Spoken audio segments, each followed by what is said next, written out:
Drinks ఇలా తాగడం వల్లనే చాలా మందికి షుగర్ వస్తుంది. యెస్, డ్రింక్స్ అంటే ఆల్కహాల్ కాదు.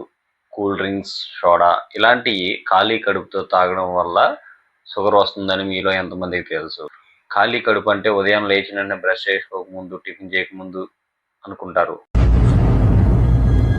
అంటే అలా కాదు. టిఫిన్ చేసిన తర్వాత మధ్యాహ్నం భోజనానికి ముందు కూడా ఖాళీ కడుపే అవుతుంది. అలాగే మధ్యాహ్నం భోజనం తర్వాత సాయంత్రం భోజనానికి ముందు అది కూడా ఖాళీ కడుపే అవుతుంది. సో అలా ఎంప్టీ స్టమక్తో ఉన్నప్పుడు సోడా కానీ, కూల్ డ్రింక్స్ కానీ, ఏదైనా కానీ, ప్రాసెస్డ్ డ్రింక్స్ ఏం తాగినా కానీ లోపల ఆ డ్రింక్ వెళ్ళి మన స్టమక్లో ఉన్న యాసిడ్తో రియాక్షన్ జరిపి ఎక్కువ కార్బన్ డైఆక్సైడ్ని రిలీజ్ చేస్తుంది.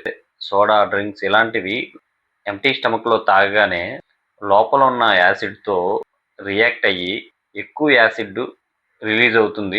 సో దీంతో స్టమక్ ఉబ్బుతుంది. స్టమక్ లోపల గ్యాస్ ఫామ్ అయిపోతూ ఉంటుంది. సో గ్యాస్ట్రైటిస్ ప్రాబ్లమ్స్ అలా వస్తాయి.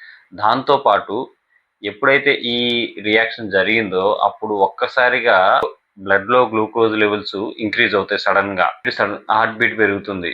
కొన్ని నిమిషాల తర్వాత ఆటోమేటిక్గా సడన్గా పెరిగిన షుగర్ లెవెల్స్ మళ్ళీ సడన్గా డ్రాప్ అయిపోతాయి. అప్పుడే మళ్ళీ వెంటనే దాహం వేయడం, నీరసం రావడం ఇలాంటివి జరుగుతూ ఉంటాయి. ఎక్కువ సార్లు ఇలా జరగడం వల్ల ఏమవుతుందంటే షుగరు, బీపీ, హార్ట్ ప్రాబ్లమ్స్ వచ్చే అవకాశాలు ఉన్నాయి. ఎండాకాలం వస్తుంది కాబట్టి ఇంట్లో సొంతంగా తయారు చేసుకోండి. మీ ఇంట్లోనే మీకు నచ్చిన శీతల పానీయాన్ని తయారు చేసుకోండి.